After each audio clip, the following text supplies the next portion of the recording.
الحمد لله نحمده ونستعينه ونستغفره ونعوذ بالله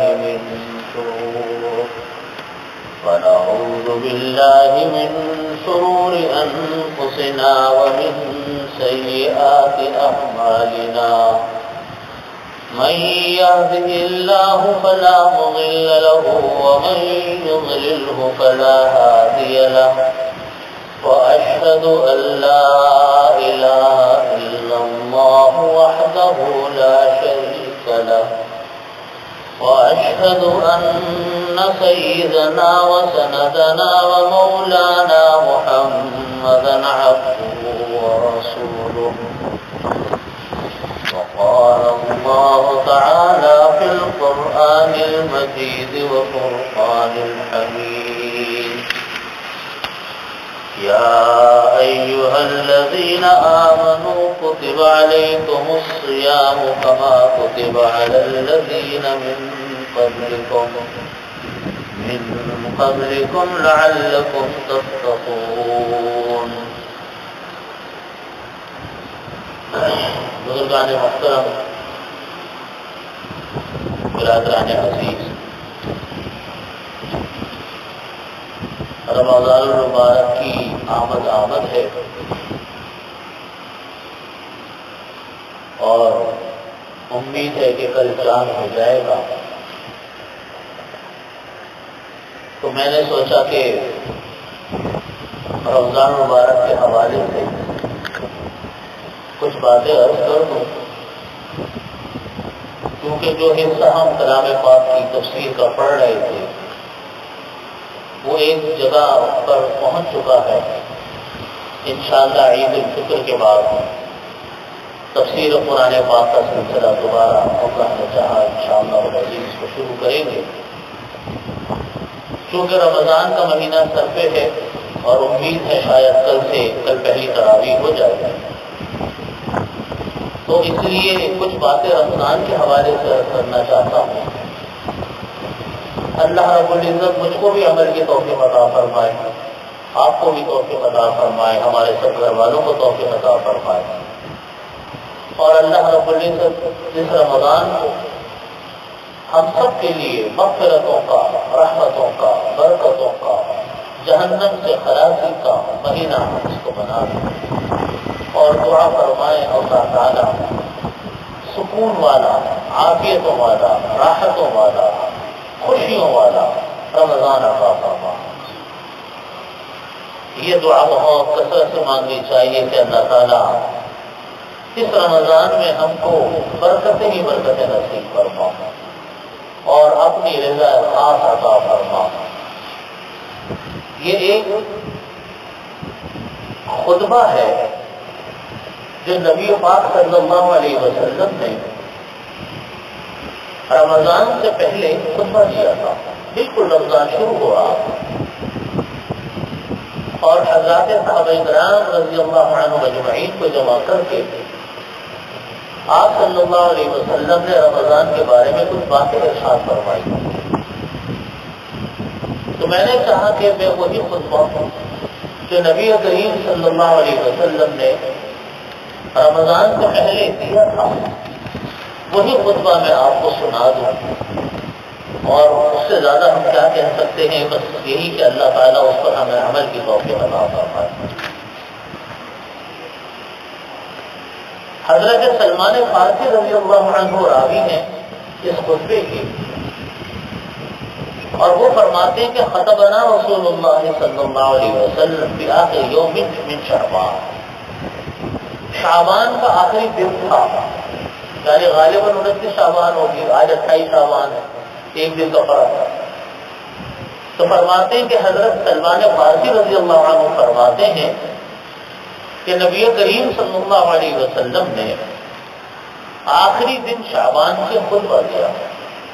تو قال یا ایھا الناس، فرمایا نبی کریم صلی اللہ علیہ وسلم نے کہ اے لوگوں، قد اظلکم شہر عظیم، تمہارے اوپر ایک عظیم مہینہ سایہ فگن ہونے والا ہے. تمہارے اوپر ایک بہت عظیم الشان مہینے کا سایہ پڑنے والا ہے. شہر مبارک، فرمایا کہ یہ ایک انتہائی بابرکت مہینہ ہے. شہر فیہ لیلۃ خیر من الف شہر، اس مہینے میں ایک رات ایسی آنے والی ہے جو 1000 مہینوں کی راتوں سے بہتر ہے. یعنی کسی کو اگر توفیق نصیب ہو جائے، کسی کو ان راتوں میں جاگنے کی توفیق نصیب ہو جائے، عبادت کی توفیق نصیب ہو جائے، تو پوری زندگی ایک طرف رہی، وہ ایک رات ایک طرف رہی. ہمارے ہاں آج اوسط عمر کتنی ہے؟ نبی کریم صلی اللہ علیہ وسلم کی عمر مبارک 63 سال ہے، اور یہی کچھ ہمارے ہاں لوگوں کی عمروں کا تناسب ہے. باقی اللہ کو خبر ہے کہ کون کتنے سال زندہ ہے. تو پوری زندگی بھی جا کر عبادت کر لے انسان، جو کہ ممکن نہیں، وہ ساری زندگی ایک طرف اور شب قدر میں جاگ کر اللہ کی بارگاہ میں قبولیت نصیب ہو جائے، وہ ایک طرف. فرمایا کہ لیلۃ خیر من الف شہر، ایک رات ہے جو 1000 مہینوں کی راتوں سے بہتر ہے. تقریباً کوئی 85 سال بنتی ہے 1000 مہینوں کی رات. جعل اللہ صیامہ فریضہ، اس مہینے میں اللہ نے روزوں کو فرض فرمایا. وقیام لیلہ تطوعا، اور اس مہینے میں اللہ نے رات کے قیام کو نفل بنایا. رات کے قیام سے مراد ہے نوافل پڑھنا، تہجد پڑھنا. اور اگر تراویح ہو تو تراویح پڑھنا واجب کے درجے میں ہے، سنت موقدہ ہے. من تقرب الیہ من تقرب فیہ بخصلۃ من الخیر، کوئی انسان اگر اس مہینے میں کوئی نیک کام کرتا ہے، اگر کوئی انسان اس مہینے میں کوئی نیک کام کرتا ہے، نیک کام کرنے کا مطلب یہ ہے کہ اللہ تعالی کی توفیق سے کوئی نیک خصلت کام کیا، نوافل وغیرہ ادا کیے، تو یہ ایسا ہو جاتا ہے جیسے اس نے رمضان کے علاوہ کسی اور مہینے میں فرض ادا کیا. یعنی اگر ہم نے جیسے بھی عصر کی نماز پڑھی، فرض ادا کیا، رمضان میں اگر ہم کوئی نفلی کام کریں تو اس کا ایسا ثواب ہے جیسے فرض نماز کا ثواب ہے رمضان کے علاوہ. بات سمجھ رہی ہے؟ اور فرمایا کہ ومن ادی فریضۃ، اور اگر کسی شخص نے اس مہینے میں، رمضان کے مہینے میں فرض ادا کر دیا، کان کمن ادی 70 فریضۃ فیما سوا، تو یہ ایسا ہے جیسا کہ رمضان کے مہینے کے علاوہ میں اس نے 70 مرتبہ وہ فرض ادا کیے. اب ہم رمضان میں ایک نماز فرض پڑھتے ہیں تو اس کا ثواب عام دنوں کی نمازوں کے 70 فرض کے برابر ہے.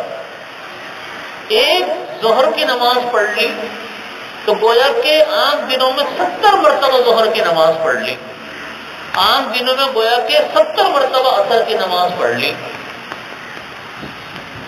پھر فرمایا کہ وَهُوَ شَهْرُ الصَّبْرِ، یہ صبر کا مہینہ. مشکل جھیلنی پڑتی ہے، پیاس بھی لگتی ہے، بھوک بھی لگتی ہے، طرح طرح کی خواہشات بھی پیدا ہوتی ہیں، لیکن بس اب یہ مہینہ صبر کا ہے، صبر کرو. اب روزہ لمبا 4:12 پر روزہ بند ہوگا اور 7:20 یا 7:22 کے قریب جا کر روزہ کھلے گا. کیلنڈر میں دیکھ لیجیے گا. اب لمبا روزہ ہے نا، اور وہ بھی گرمیوں کا. کراچی میں جون کا مہینہ سب سے عروج کا مہینہ ہوتا ہے، سب سے روزہ ہوتا ہے. لیکن تکلیف ہے، یہ نہیں ہے کہ تکلیف نہیں ہے، مشکل نہیں ہے، سب کچھ ہے. لیکن اللہ کے نیک بندے جو یہ تہیہ کر چکے ہوتے ہیں کہ نہیں ہمیں تو روزہ رکھنا ہے، مشکل تو آنی ہے، وہ تو آنی بس۔ اب یہ مرحلہ ہے کہ اس سے نمٹیں گے کیسے؟ مرحلہ یہ ہے کہ تیز گرمی بھی ہوگی، نکلنا بھی ہوگا، کام پہ بھی جانا ہوگا، راتیں بھی چھوٹی ہیں، دن لمبے ہیں، سخت گرمی ہے، بجلی اور پانی کے مسائل اپنی جگہ پر ہے، سب کچھ ہے، لیکن اللہ کے نیک بندے یہ سوچتے ہیں کہ اللہ سے دعا مانگتے کہ اللہ آسان کر دے، دوسرا کوئی خیال دل میں نہیں آتا۔ یہ ہے شہر الصبر، یہ مومن کی شان ہے۔ اس کو اس سے سروکار نہیں کہ وہ روزہ کتنا لمبا ہے، اس کو سروکار اس سے کہ اللہ تعالیٰ اس کو آسان کر دے روزے، اور آسانی کی دعا مانگنی چاہیے۔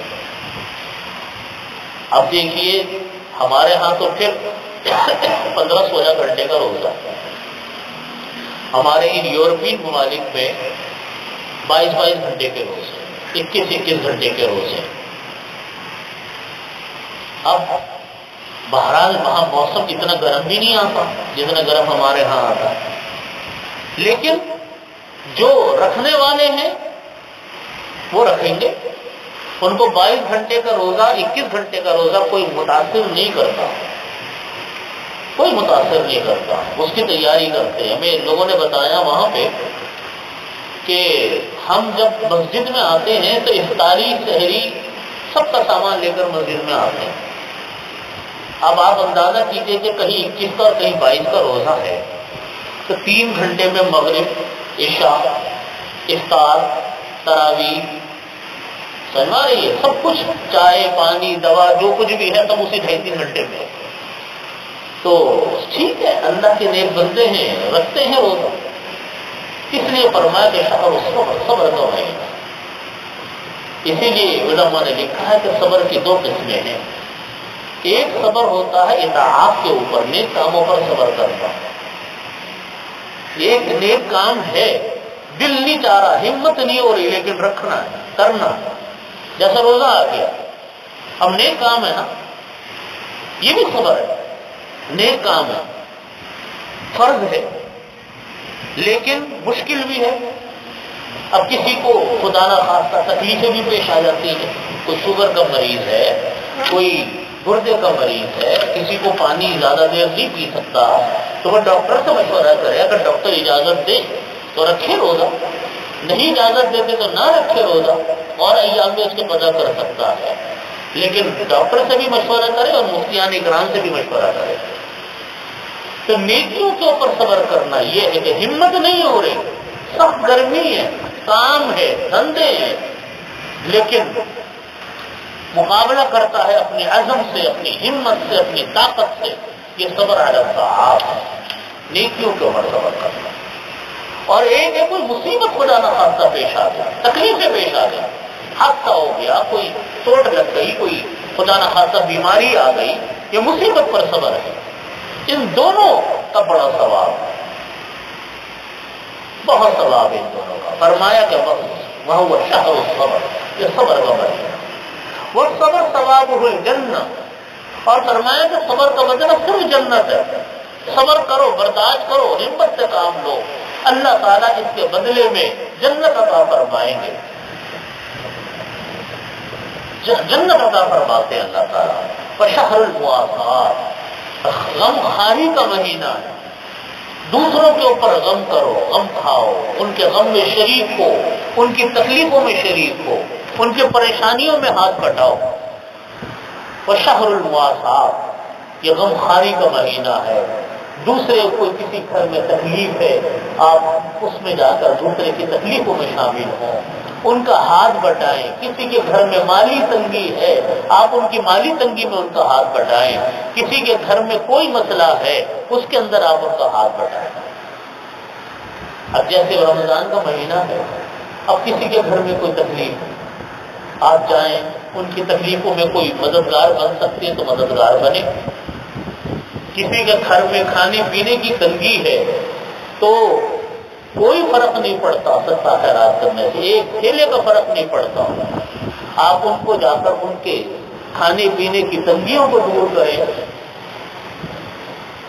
حدیث شریف میں فرمایا کہ لا ينقص مال من صدقہ او کما قال صلی اللہ علیہ وسلم، کہ صدقے سے مال کبھی کم نہیں کیا جاتا۔ فرمایا اللہ رب العزت نے یمحق اللہ الربا ویربی الصدقات، اللہ تعالیٰ سود کو مٹاتے ہیں، ویربی الصدقات، صدقے کو اللہ بڑھاتے ہیں۔ صدقہ بڑھتا ہے، صدقہ دیکھنے میں کم نظر آتا ہے کہ پیسے ہاتھوں سے چلے گئے، لیکن کچھ نہیں فرق پڑتا۔ جتنا صدقہ کرو، رمضان میں صدقہ، اللہ اکبر، اللہ رب العزت اس صدقے کا ثواب 10 گنا سے بڑھا کر 700 گنا تک پہنچا دیتے ہیں، اتنا ثواب عطا فرماتے ہیں۔ وشہر یزاد فیہ رزق المؤمن، انسان کا رزق اللہ تعالیٰ اس مہینے میں بڑھا دیتے ہیں۔ آپ دیکھیے ہر انسان تجربہ کرتا ہے، عام کہنے کو تو ہم کہتے ہی ہیں کہ ہم نے کھانا نہیں کھایا، لیکن اگر سارے 24 گھنٹے کو اگر آپ گننے بیٹھو تو زیادہ کھایا ہو، شہری افطاری ملا کر، اور انسان وہ چیز استعمال کر رہا ہوتا ہے جو عام دنوں میں ہم ہمت بھی نہیں کرتے۔ اچھا مریض آدمی بھی بہت ساری احتیاطی کر لیتا ہے، بدپریزیاں کر لیتا ہے۔ اللہ تعالیٰ اس مہینے میں مومن کا رزق بڑھاتے ہیں۔ اس کے دو مطلب ہیں، ایک مطلب تو اس کا یہ ہے کہ خود انسان جو کھاتا پیتا ہے وہ عام دنوں سے زیادہ استعمال کر لے۔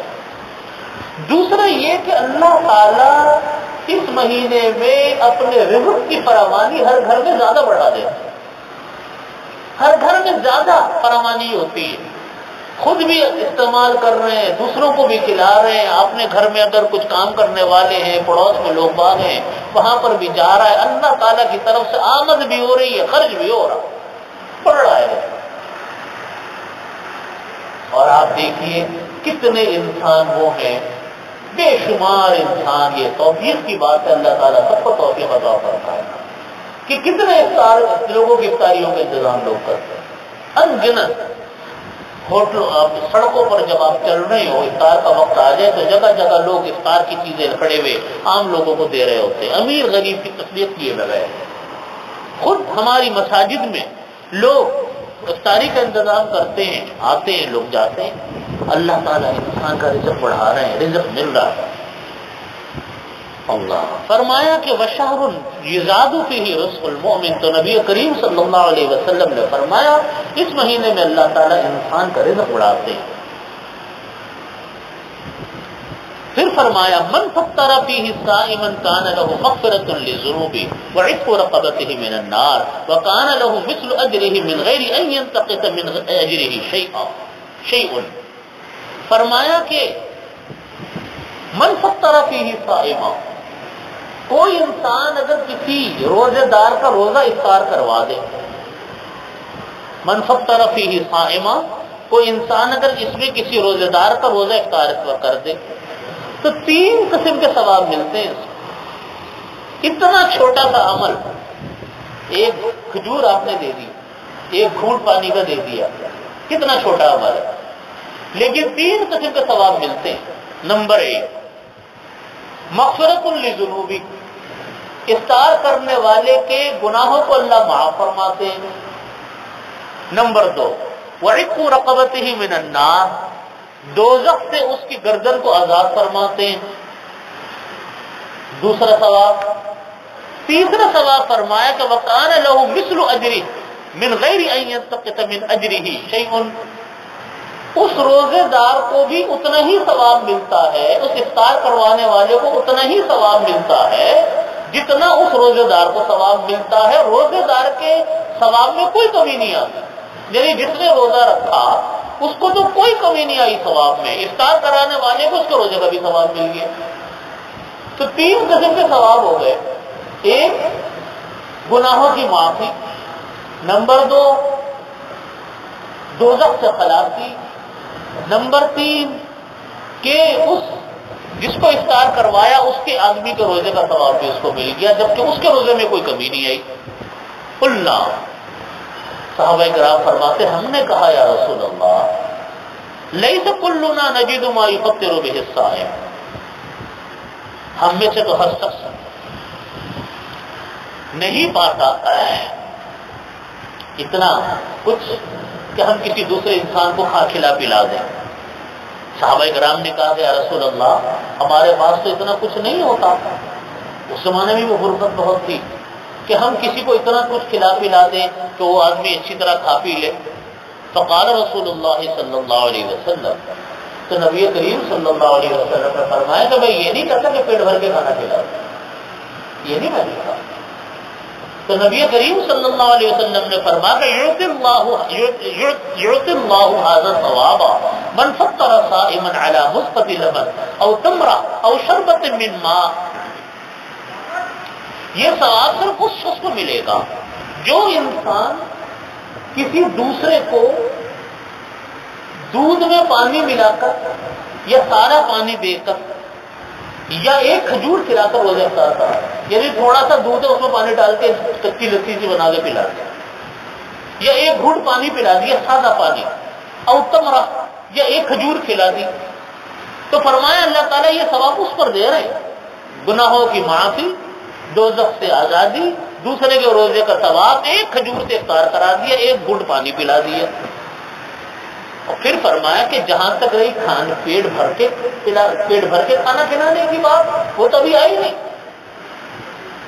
ایک روزے دار کو اگر پیٹ بھر کے کھانا کھلا دیا، فرمایا کہ ومن اشبع صائما، کہ فرمایا کہ کسی انسان نے اگر کسی دوسرے کو پیٹ بھر کے کھانا کھلا دیا، سقاہ اللہ من حوضی شربا، اللہ تعالیٰ اس کو میرے حوض کوثر سے ایسا شراب فرمائیں گے لا یظمأ، پھر اس کو کبھی پیاس نہیں لگے گی.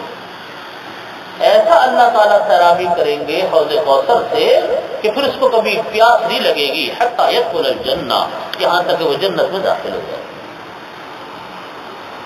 یہ ہے اتنا معمولی سا عمل، اتنا معمولی سا عمل، اور ثواب کے انبار دیکھیے، انبار لگے ہوئے، ڈھیر لگے ہوئے ثواب کے.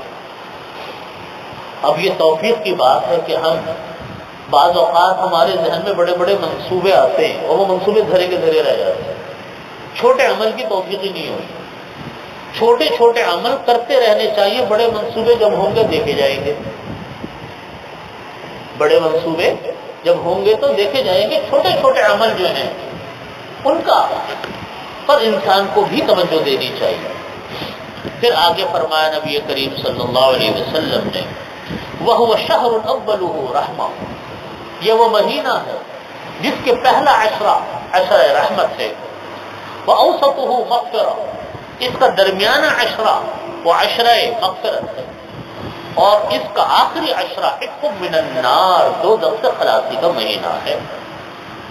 پھر فرمایا نبی کریم صلی اللہ علیہ وسلم نے، وَمَنْ خَفَّفَ عَنْ مَمْلُوكِهِ فِيهِ غَفَرَ اللَّهُ لَهُ وَأَعْتَقَهُ مِنَ النَّارِ، جس کسی انسان نے اپنے غلاموں پر سے یا اپنے ماتحت لوگوں پر سے، ماتحت میں کون کون آتا ہے؟ بچے، بیوی ہیں، ملازمین ہیں، دکان کے ملازمین، فیکٹری کے ملازمین، گھر کے ملازمین، جو آپ کے زیر اثر ہیں تو سب آپ کے اندر میں مملوک میں وہ سب آتے ہیں. فرمایا کہ کسی انسان نے اگر اپنے ملازمین پر سے، اپنے ماتحت لوگوں پر سے کام کو ہلکا کر دیا، ہلکا کرنے کا مطلب یہ کہ ڈیوٹی کے اوقات میں نرمی کر دی، کام کم لیے، کاموں کی مقدار کم کر دی، تو فرمایا غفر اللہ لہ، اللہ تعالیٰ اس کی بھی مغفرت فرماتے ہیں، وَأَعْتَقَهُ مِنَ النَّارِ، اور دوزخ سے اس کو نجات عطا فرماتے ہیں. اس لیے ہمیں چاہیے کہ ہم اپنے گھریلو ملازمین، دفتر کے ملازمین، ان لوگوں کے ساتھ نرمی اور رحم کا معاملہ کریں، ان کے اوقات کار میں کمی کریں. اگر وہ پہلے 8 گھنٹے کا کام کرتے تھے ان کا وقت کم کریں، ان کے ساتھ نرمی کا معاملہ کریں. ان کو اگر پہلے دھوپ میں زیادہ آنا جانا پڑتا تھا ان کے لیے کچھ راحت کا انتظام کریں کہ وہ سکون سے چلے جائیں، اطمینان سے چلے جائیں. کوئی کام مؤخر کر سکتے ہیں اس کو مؤخر کر دیں، کیونکہ وہ بھی روزے سے ہیں. بعض لوگ اپنے ملازمین کے اوپر کوئی رحم نہیں کھاتے، ان سے اسی طرح کام لیتے ہیں جیسے عام دنوں میں کام لیتے ہیں. ان کے لیے اگر روزہ ان کو چھوڑنا پڑ گیا تو اس کا گناہ کس کے اوپر جائے گا؟ مالک کے اوپر جائے گا. تو بھائی ان کے ساتھ نرمی کا معاملہ کرو. اللہ نے آپ کے ساتھ نرمی کا معاملہ کیا، آپ ان کے ساتھ نرمی کا معاملہ کرو. اس لیے اپنے ملازمین کے اوقات میں کمی کریں، ان کے اوپر اضافہ نہ کریں، اور ان کو پہلے نمبر پر فوقیت دیں اس بات کے اوپر کہ وہ ان کے ساتھ لینے دینے میں، چونکہ وہ آپ کے قریب بھی ہیں، ان کے ساتھ لینے دینے کا معاملہ زیادہ رکھیں۔ یہ فرمایا، یہ خطبہ دیا نبی کریم صلی اللہ علیہ وسلم نے۔ اللہ رب العزت مجھے بھی عمل کی توفیق دے، آپ لوگوں کی عمل کی توفیق دے۔ یہ رمضان کے ایام بڑے اہتمام سے گزارنے کے ایام ہیں، جہاں اس کی فضیلتیں بہت ہیں۔ ایک ایک عمل کا کئی کئی گنا ثواب ہے۔ ایک نیک عمل کا ثواب اللہ تعالیٰ 10 گنا سے بڑھا کر 700 گنا تک لے جاتے ہیں۔ وہاں پر بددعا بھی ہے اس انسان کے لیے جس کی رمضان کے مہینے میں مغفرت نہیں ہوتی، اس کے لیے بددعا فرمائی نبی کریم صلی اللہ علیہ وسلم۔ حدیث شریف میں نبی کریم صلی اللہ علیہ وسلم فرماتے، یاد رکھنے کی حدیث ہے کہ رغم انف رجل دخل علیہ رمضان ثم انسلخ قبل ان یغفر له، او کما قال صلی اللہ علیہ وسلم۔ فرمایا کہ تباہ و برباد ہو جائے وہ انسان، عربی زبان میں رغم انف رجل کا ترجمہ کرتا ہے خاک آلود ہو جانا ناک کا، یہ بددعائیہ جملہ ہوتا ہے اس زمانے کا، جس کو آج کل ہم کہتے ہیں تباہ و برباد ہو جائے، ذلیل و رسوا ہو جائے۔ فرمایا کہ تباہ و برباد ہو جائے وہ انسان، دخل علیہ رمضان، جس پر رمضان کا مہینہ آیا، ثم انسلخ، پھر وہ رمضان کا مہینہ گزر بھی گیا، قبل ان یغفر له، اس کے مغفرت سے پہلے اس نے مغفرت نہیں کروائی۔ اس کے لیے بددعا دے رہے نبی کریم صلی اللہ علیہ وسلم کہ وہ انسان ذلیل و رسوا ہو جائے، خاک آلود ہو جائے اس کی نام۔ ایک اور روایت میں فرماتے ہیں کہ نبی کریم صلی اللہ علیہ وسلم منبر رسول صلی اللہ علیہ وسلم پر گئے مسجد نبوی میں خطبہ دینے کے لیے، پہلی سیڑھی پر قدم رکھا تو فرمایا کہ آمین، دوسری سیڑھی پر قدم رکھا تو فرمایا کہ آمین، اور تیسری سیڑھی پر قدم رکھا تو فرمایا کہ آمین۔ لوگوں نے پوچھا کہ یا رسول اللہ آپ نے آمین کیوں فرمایا؟ فرمایا کہ جبریل امین علیہ السلام تشریف لائے اور انہوں نے 3 قسم کے لوگوں کے لیے بددعا فرمائی جس پر میں نے آمین کہا۔ آپ اندازہ کیجئے مقام کون سا؟ مسجد نبوی علی صاحب السلام، اللہ اکبر، ممبر رسول صلی اللہ علیہ وسلم، جس کے بارے میں حدیث شریف میں آتا ہے کہ ما بین ممبری و روضتی روضۃ من ریاض الجنہ، میرے ممبر اور میرے روضے کے درمیان کی جو جگہ ہے یہ جنت کے باغات کی ایک جگہ ہے، وہاں یہ بددعا ہو رہی ہے۔ مسجد نبوی، ممبر رسول صلی اللہ علیہ وسلم، بددعا دینے والے جبریل امین علیہ السلام، آمین کہنے والے نبی کریم صلی اللہ علیہ وسلم۔ آپ اندازہ تو لگائیے، الامان والحفیظ، اللہ تعالی ہم سب کی حفاظت فرمان بددعا سے، اس کا مصداق بننے سے۔ فرمایا کہ پہلی بات آپ نے ارشاد فرمائی، پہلی بات آپ نے ارشاد فرمائی، جب پہلی سیڑھی پر قدم رکھا تو فرمایا کہ جبریل امین علیہ السلام نے بددعا کی اس انسان کے لیے جس کے سامنے میرا نام نامی لیا جائے۔ نبی کریم صلی اللہ علیہ وسلم فرماتے ہیں جس کے سامنے میرا نام نامی لیا جائے اور وہ میرے اوپر درود شریف نہ بھیجے، تو فرمایا کہ اس کے لیے بددعا کی جبریل امین علیہ السلام نے، میں نے اس پر آمین کہا۔ دوسرا فرمایا اس آدمی کے لیے بددعا کی جس کو والدین بوڑھے ملے ہوں لیکن اس نے اپنے لیے جنت کا سامان نہیں کروایا، ان کی خدمت کر کے، جس کو بوڑھے والدین ملے اور اس نے ان سے جنت کے لیے اپنا کوئی انتظام نہیں کروایا، اپنی مغفرت نہیں کروا سکا، فرماتے اس کے لیے بھی بددعا کی، میں نے اس پر آمین کہا۔ فرمایا کہ پھر جبریل امین علیہ السلام نے بددعا کی اس انسان کے لیے جس کو رمضان المبارک کا مہینہ ملا اور اس کی مغفرت نہ ہو سکے رمضان میں اپنی حرکتوں کی وجہ سے، اپنے اعمال کی وجہ سے، تو فرمایا اس کے لیے بھی بددعا کی جبریل امین علیہ السلام نے، میں نے اس پر آمین کہا۔ آپ اندازہ لگائیے کہ رمضان کا مہینہ برکتوں والا ضرور ہے، لیکن ڈرنے والا مہینہ بھی ہے۔ ہم لوگ فضائل کو تو یاد رکھتے ہیں، لیکن جو وعیدیں ہیں ان کو بھی یاد رکھنا چاہیے کہ وعیدیں کیا ہیں۔ اللہ تعالیٰ کی رحمت بہتی ضرور ہے، لیکن اپنے گناہوں کی معافی اور توبہ کے ساتھ۔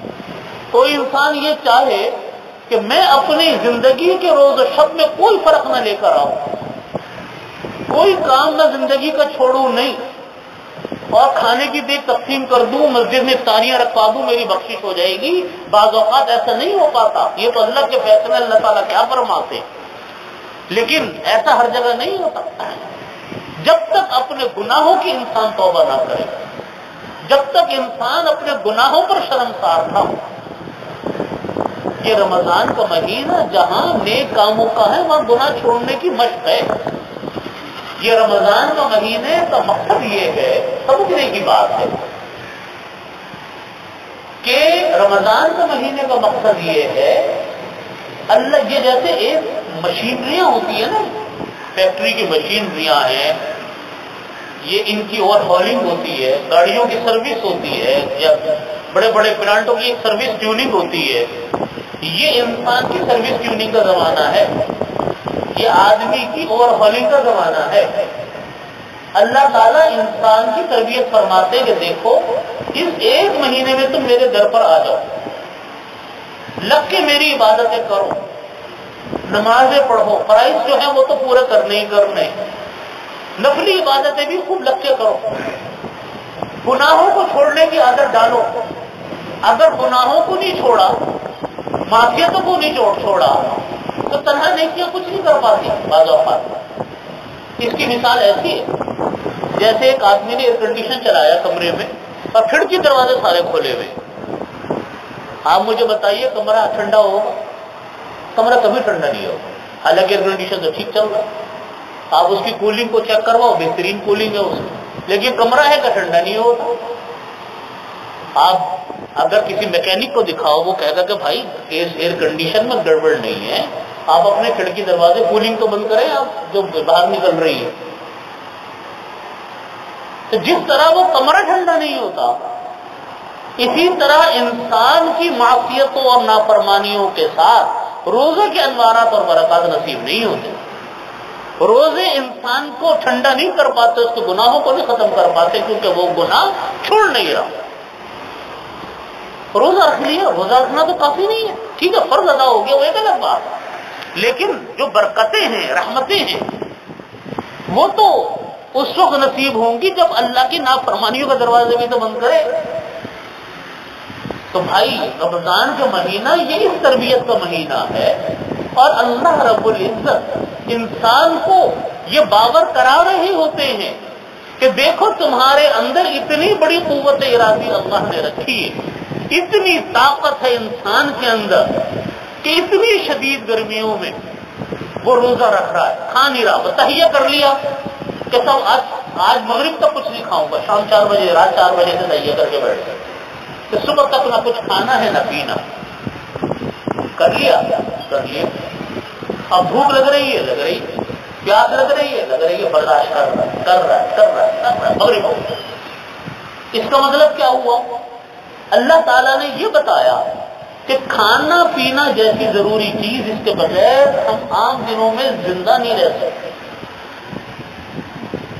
جس کے بغیر حیات ممکن نہیں، وہ تم نے اپنی قوت ارادی سے 15 16 17 گھنٹے کے لیے چھوڑ دیا، تمہیں کچھ بھی نہیں ہوا، مرے تو نہیں، بیمار بھی نہیں ہوئے، کوئی عضو بھی تمہارا ڈیمیج نہیں ہوا، اسی کی طرح ہٹے کٹے ماشاءاللہ افطار کے وقت نمودار ہو گئے گھر سے، ہنستے کھاتے پیتے، کیا ہوا؟ کچھ بھی نہیں ہوا، تھوڑی سی مشکل ہوئی لیکن جھیل گئے۔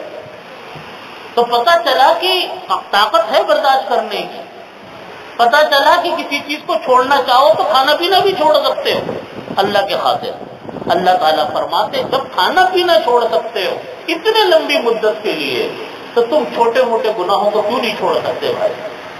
اس کو بھی چھوڑ سکتے، اللہ کی نافرمانیوں کو بھی چھوڑ سکتے ہو، لیکن چھوڑنا چاہتے نہیں ہو، اس لیے چھوڑا نہیں۔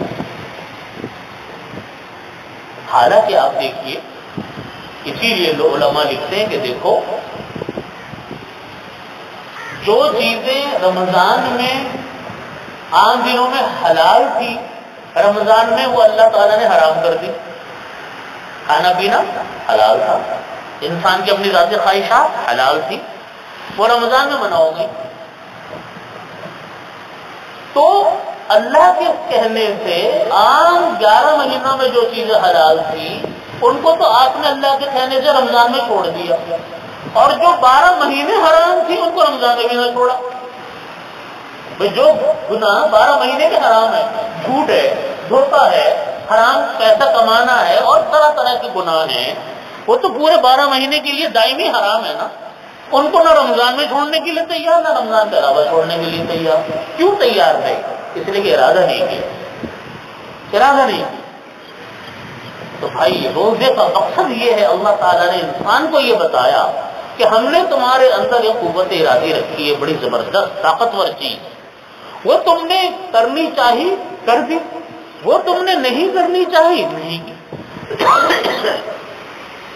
یہ بتایا. تو بھائی رمضان کا معاملہ یہ ہے، میں اپنے تمام بہنوں سے، بھائیوں سے، محترم خواتین سے، مردوں سے یہ کہتا ہوں، اپنے آپ سے بھی میں مخاطب ہوں، رمضان کے انوارات اور برکات اس وقت ملتے ہیں جب نیکیوں کے ساتھ ساتھ گناہوں کو بھی چھوڑے اور اس کی بھی فکر کرے. ہر شخص جانتا ہے وہ کس گناہ میں مبتلا ہے. مجھ کو معلوم ہے میں کس گناہ میں مبتلا ہوں، آپ کو معلوم ہے کہ آپ کس گناہ میں مبتلا ہے. آپ چاہتے بھی ہیں، دل میں ہے آپ کے بات کہ میں یہ غلط کرتا ہوں، لیکن چھوڑ نہیں پاتے. تو ہم میں سے ہر شخص جب یہ ارادہ کرے کہ میں اس گناہ کو چھوڑوں گا، میں اس گناہ کو چھوڑوں گا، آپ دیکھیے گا انشاءاللہ جس طرح بھوک اور پیاس پر کنٹرول کیا، گناہوں پہ بھی کنٹرول کر جائے گا. اور رمضان میں ہم کرتے ہیں، کامیاب ہوتے ہیں. رمضان کے بعد ہم سوچتے ہیں کہ ہم آزاد ہو گئے، حالانکہ کوئی آزاد نہیں ہوتے، کوئی آزاد نہیں. جو احکامات ہیں وہ تو 12 مہینے کے ہیں، سوائے اس سے کہ روزہ عام دنوں میں فرض نہیں، رمضان میں فرض ہے، اور بس اور تو کوئی فرق نہیں. تو اس مہینے اس کا عادت ڈالے کہ اللہ تعالیٰ ہمیں اپنے معصیتوں سے بچائے. اور یہ رمضان کے مہینے کچھ اہتمام کرنے کے ہیں. ایک تو اپنے گھر میں بھی، اپنے بچوں کو بھی، گھر والوں کو بھی اس کا ماحول، عبادتوں کا ماحول بنانا پڑتا ہے. بچوں سے بھی کہیں کہ بیٹا گھر میں کم از کم کئی قرآن پاک ختم ہونے چاہیے. بچوں کو کہیں کہ بچے تو بچے ہوتے، جیسی عادت ڈالیں گے ایسی عادت بچوں کو تو چل جاتی ہے. کئی کلام پاک ختم کرنے کی عادت ڈالیں. 6 تسبیحوں کا اہتمام ہمارے بزرگان دین فرماتے ہیں، عام دنوں میں ضروری ہے، رمضان میں پابندی کریں. نمبر 1 استغفار. 6 تسبیحوں کے بارے میں نے اپنے شیخ حضرت نواب صاحب دامت برکاتہم سے پوچھا کہ حضرت یہ 6 تسبیحیں بزرگ بتاتے ہیں کس ترتیب سے پڑھنی چاہیے، کوئی ترتیب ہے اپنی مرضی سے پڑھ لے؟ حضرت نے فرمایا کہ نہیں. کہتے میں تو اس طرح کرتا ہوں. حضرت نے کہا کہ میں اس طرح کرتا ہوں کہ پہلے استغفار پڑھتا ہوں تاکہ گناہوں سے معافی ہو. فرماتے اس کی مثال ایسے کہ ایک انسان کا کپڑا ہے، تو آپ اس کو پہننے سے پہلے دھوئیں گے نا تاکہ گند تو نکلے اس کا، میل کچیل سے دور ہو. کہتے استغفار پڑھ کر آپ پاک ہو گئے، صاف ہو گئے. پھر فرماتے ہیں کہ اس کے بعد پڑھو درود شریف. معافیوں کے بعد پڑھو، استغفار کے بعد پڑھو درود شریف.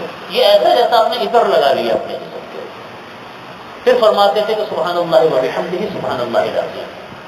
پھر سبحان اللہ تیسرا کلمہ، سبحان اللہ والحمد للہ ولا الہ الا اللہ واللہ اکبر.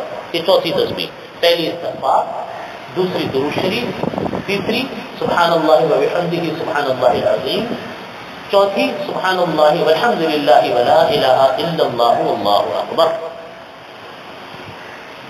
پانچویں لا حول ولا قوت الا باللہ العلی العظیم. چھٹی لا الہ الا اللہ محمد رسول اللہ. 6 تسبیحیں، یہ تو کم سے کم 100 مرتبہ. اس کے علاوہ اسی کو آپ زیادہ کر لیں، آپ کی مرضی ہے، لیکن یہ تو اپنے معمولات میں رکھیں. دوسری چیز تلاوت کلام پاک کا بے تحاشا اہتمام، بہت زیادہ تلاوت کلام پاک، اس کا غیر معمولی اہتمام. میں آپ کو قرآن قصے سناؤں گا تو آپ کہیں گے، لوگ کہتے ہیں بھائی قرآن قصے سناتے ہو اب سے 700 سال 800 سال پرانے، آج کل کے دور کی بات کرو. میں آپ کو آج کل کے دور کی بھی بات بتاتا ہوں. یہ ہم کتابوں میں پڑھتے تھے حضرت امام ابو حنیفہ رحمۃ اللہ علیہ کے بارے میں کہ کلام پاک رمضان المبارک میں 61 کلام پاک ختم فرماتے ہیں، ایک صبح کو، ایک شام کو اور ایک تراویح میں پورے مہینے کے اندر. تو صبح شام ملا کر 30 اور 30 60 اور ایک تراویح کا 61. یہ تو بس ان کی بات تھی، شان تھی. لیکن میں آپ کو سچ عرض کرتا ہوں، میں نے خود اپنے اس دور کی بات عرض کرنا ہوں کہ میں نے خود ایک آدمی کو ایسا دیکھا کہ وہ صبح شام کلام پاک ختم کرتا تھا، صبح شام آخری. میں اس کو سمجھتا تھا کہ انسان نہیں ہے. ہم لوگ سمجھتے تھے کہ شاید یہ جن کی قسم میں سے ہے، انسان کیونکہ سوچتا تھا، دیکھتے ہی نہیں تو اس کو. ہمیشہ مسجدوں پر پھر رہا ہے، تلاوت کلام پڑھ رہا ہے، پھر رہا ہے تلاوت کلام پاک کر رہا ہے. لیکن ایسے بہت لوگ ہیں جو کہ ایک کلام پاک ختم کر لیتے ہیں. میں کہتا ہوں کہ بھائی اللہ تعالیٰ کی توفیق ہے، اللہ تعالیٰ کسی کو دے دے، یقیناً کر لے، بہت عظیم و شان بات ہے. لیکن ہمارے بزرگوں کا ایک معمول تھا کہ ایک دن میں ایک منزل ختم کرتے تھے، اور یہ قابل عمل ہے. ایک منزل قرآن پاک کی کتنی منزلیں ہیں؟ 7. تو 7 منزل ایک دن میں کوئی انسان اہتمام کرے بڑے آرام سے ختم کر سکتا ہے. اور ماشاءاللہ اللہ کے نیک بندے سے بہت زیادہ بھی پڑھ لیتے. لیکن اتنا ہو کہ کم از کم ایک عشرے میں 2 کلام پاک تو ختم ہو جائے، کم از کم اتنی بات. اور یہ کام اس کے بغیر ممکن نہیں اگر ہم اپنا نظام الاوقات نہ بنائیں کہ جس صبح اٹھ کے اتنے پڑھیں گے، ظہر کے ساتھ اتنے پڑھیں گے، عصر کے بعد اتنے پڑھیں گے. تو مقصد یہ ہے کہ ہم اگر فکر کے ساتھ اپنے ان ایام کو استعمال کریں تو ہمیں نماز فرائض و واجبات کے ساتھ اللہ تعالیٰ کی اس کلام پاک کی توفیق بھی زیادہ سے زیادہ مل سکتی ہے. ورنہ یہ وقت عید کی خریداریوں میں ضائع ہو جائے گا. اب گھوم رہے ہیں، عید کی خریداری کوئی بری چیز نہیں ہے، اچھی بات ہے، عید ہے، خوشی کا موقع، ضرور کریں خریداری. بچوں کے بھی کپڑے بنائیں، اپنے بھی بنائیں، جوتے بھی انہیں ضرور کریں. لیکن بہتر ہے کہ رمضان سے پہلے کر کے فارغ ہو جائے. کوئی چھوٹی موٹی کوئی چیزیں تو چلو وہ بھی کر لی. لیکن یہ کہ پوری راتیں، وہ بھی راتیں آخری عشرے بھی نہیں، بازاروں کے خرید و فروخت میں نکل جائیں، یہ تو بڑا خطرہ رہے گا. جتنا اہتمام بچ سکے ان سے بچے. تو جتنا تلاوت کلام پاک کا اہتمام ہو وہ کریں. اور ایک چیز اس کے ساتھ اپنے اوپر لازم کر لیں، وہ ہے مناجات مقبول کا اہتمام. مناجات مقبول کلام پاک اور حدیث شریف کی وہ مصنوع دعائیں ہیں جو قرآن و سنت کے اندر آئی ہیں. اور مناجات مقبول ترجمے کے ساتھ بھی ملتی ہیں، ہر کتابوں کی دکان پر مل جائے گی. اس کی منزلیں بنی ہوئی، ہفتہ، اتوار، پیر، منگل، بدھ، جمعرات، جمعہ. ہر منزل کی ایک دعا پڑھ لے، 5 منٹ میں پوری ہوتی ہے. وہ تمام انسان کی خواہشات، ضروریات جو انسان سوچ بھی نہیں سکتا، وہ سب اس میں لکھی ہوئی. اس کا اہتمام ضرور کرے. رمضان المبارک میں جہاں روزے فرض ہے، نماز ہے، اس کے ساتھ نفلی عبادت ہے، ذکر، اذکار، تلاوت وغیرہ ہے، اس کے ساتھ ساتھ دعاؤں کا اہتمام بہت ضروری ہے. دعا میں بہت ٹائم لگا ہے، بہت وقت لگا ہے. مانگنے کا مہینہ ہے. اللہ تعالیٰ اس مہینے میں رحمت اللہ کی جوش مارتی ہے. اس مہینے میں اللہ تعالیٰ ہاتھوں کو خالی نہیں جانے دیتے. ہم مانگتے نہیں ہیں، ہمیں مانگنا نہیں آتا. اللہ ہمیں دست سوال دراز نہیں کرنا آتا.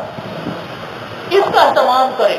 اور اس میں بھی 2 موقع ایسے ہیں جو خاص اللہ کی رحمتوں کے نازل ہونے کا وقت ہے. یوں تو پورا رمضان ہے، ایک سحری کا وقت اور ایک افطاری کا وقت.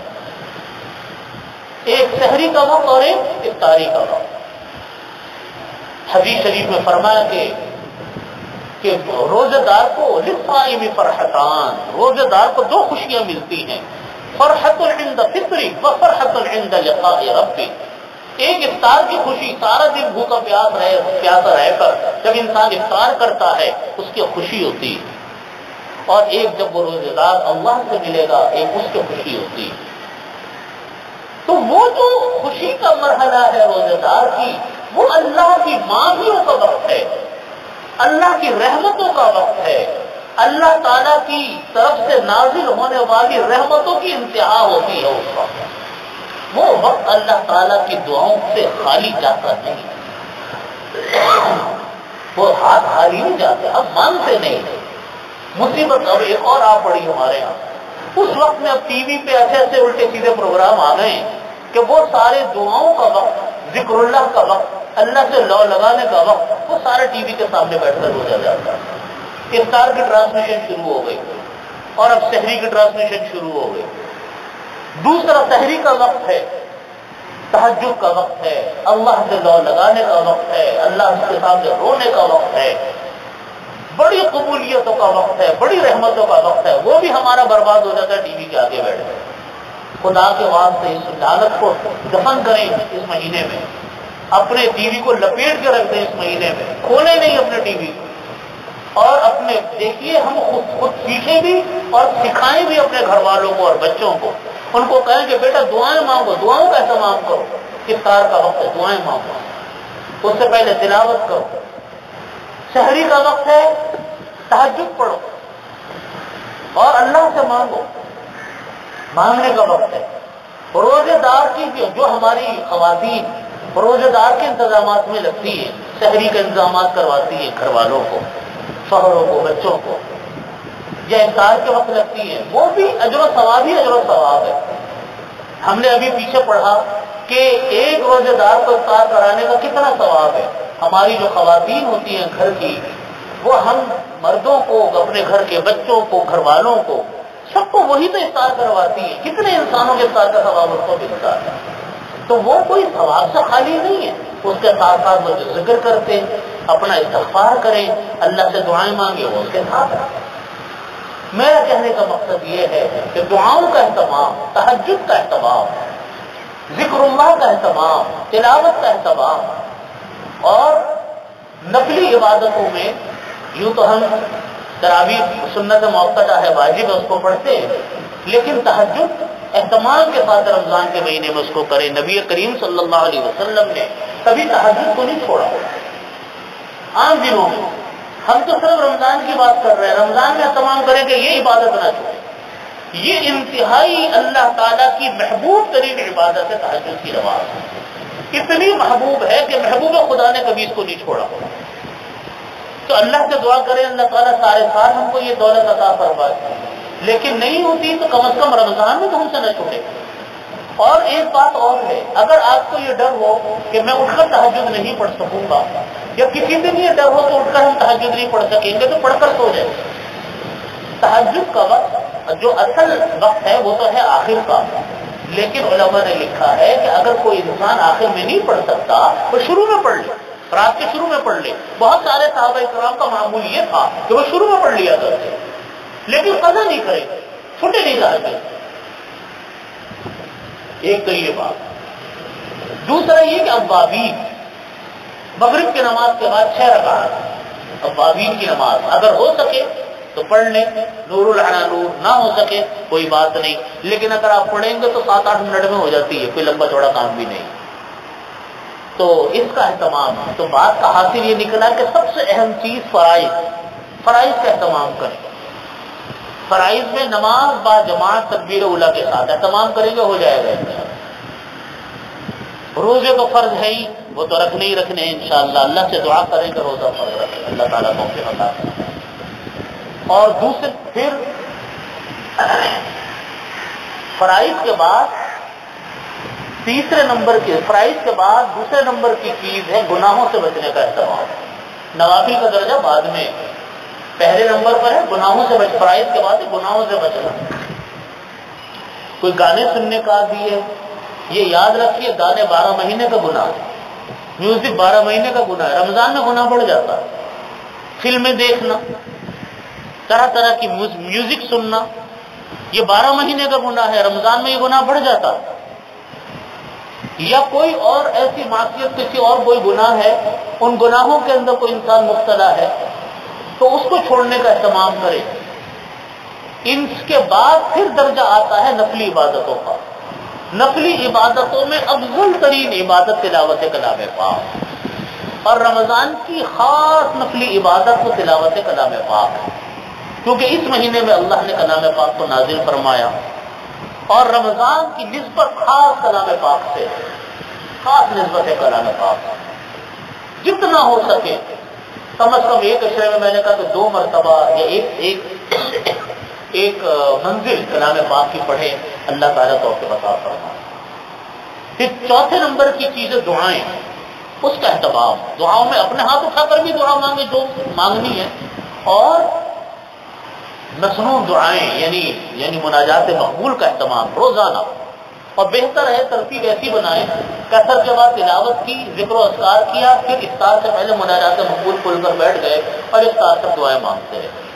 خواتین بھی یہ کام کر سکتی ہیں اگر گھر کے حالات اجازت دیں، اور گھر کے اپنے افطار کی چیزوں سے فارغ پہلے ہو جائیں، آخری وقت میں مناجات مقبول پڑھ لیں، دعائیں کر لیں، اور زیادہ ان کے لیے باعث ثواب ہے۔ دعاؤں کے بعد نفلی نمازوں میں تہجد اور اوابین کی نماز، اشراق اور چاش کی نماز، اگر اس کا اہتمام اللہ تعالیٰ کروا دے تو یہ بڑی عافیتوں کے ساتھ اللہ تعالیٰ رمضان کو پورا فرمائیں گے۔ اور میرے دادا حضرت مفتی محمد شفیع صاحب رحمۃ اللہ علیہ یہ فرمایا کرتے تھے کہ جب رمضان کا مہینہ آئے تو 2 رکعت صلاۃ الحاجت پڑھ لو، اور 2 رکعت صلاۃ الحاجت پڑھو اس بات کے لیے کہ اے اللہ یہ مہینہ رمضان کا آیا، ہم اس مہینے میں کچھ نہیں کر سکتے جب تک آپ کی توفیق شامل حال نہ ہو۔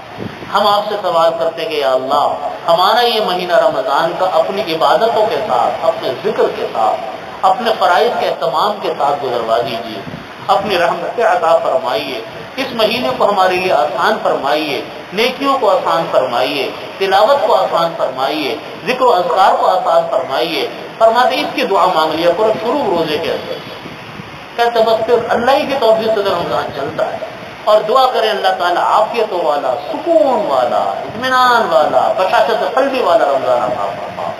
پریشانیاں ہمڑ کپڑ ادھر جا ادھر آ، یہ وہ دندے ہنگامے، اس سے اللہ تعالیٰ بچا کے رکھے، اور رمضان اپنی رضا کے مطابق گزروا دے، ہمارے لیے اس کو آخرت کے لیے ذخیرہ بنا دے، ایسا رمضان ہم کو عطا فرما۔ یہ دعا مانگیں اور آپ دیکھیے اللہ تعالیٰ عافیت کے ساتھ رمضان عطا فرمائیں گے۔ ذرا سی محنت کریں گے، ذرا سی کوشش کریں گے، اللہ تعالیٰ بہت توفیق عطا فرمائیں گے۔ اسی پر میں اپنی بات ختم کرتا ہوں۔ بس میری آپ سے بھی درخواست ہے اور تمام حاضرین سے درخواست ہے کہ سب اپنی دعاؤں میں رمضان کی ہم سب ایک دوسرے کو یاد رکھیں، اور یہ دعا کریں کہ اللہ جتنے ہم لوگ یہاں شریک ہوتے ہیں، جہاں اوروں کے لیے دعا مانگتے ہیں، اپنے ان تمام ساتھیوں کے لیے دعا مانگے جو ہم یہاں درس قرآن میں بیٹھتے ہیں، نسبت بھی درس قرآن کی ہے، تو اللہ تعالیٰ آپ سب ایک دوسرے کے لیے دعا مانگے تو سب کو اللہ تعالیٰ عافیت عطا فرمائے، سب یاد رکھے، سب کو اللہ تعالیٰ عافیت عطا فرمائے۔ آخر دعوانا الحمدللہ رب العالمین۔ اللهم صل على محمد وعلى آل محمد كما صليت على إبراهيم وعلى آل إبراهيم إنك حميد مجيد۔ ربنا ظلمنا أنفسنا وإن لم تغفر لنا وترحمنا لنكونن من الخاسرين۔ يا حي يا قيوم برحمتك أستغيث اصلح لنا شأننا كله ولا تكلنا إلى أنفسنا طرفة عين۔ اللهم إنا نسألك تمام العافية ونسألك دوام العافية ونسألك الشكر على العافية ونسألك الغنى عن الناس۔ یا اللہ ہمارے تمام گناہوں کو معاف فرما، تمام گناہوں کی مغفرت فرما، دین اور دنیا کی ہر خیر عطا فرما، اس کے ہر شر سے ہماری حفاظت فرما۔ یا اللہ رمضان مبارک کی تمام برکتیں، رحمتیں، مغفرتیں جو آپ اپنے مقبول بندوں کو عطا فرماتے ہیں ان کو بھی عطا فرما۔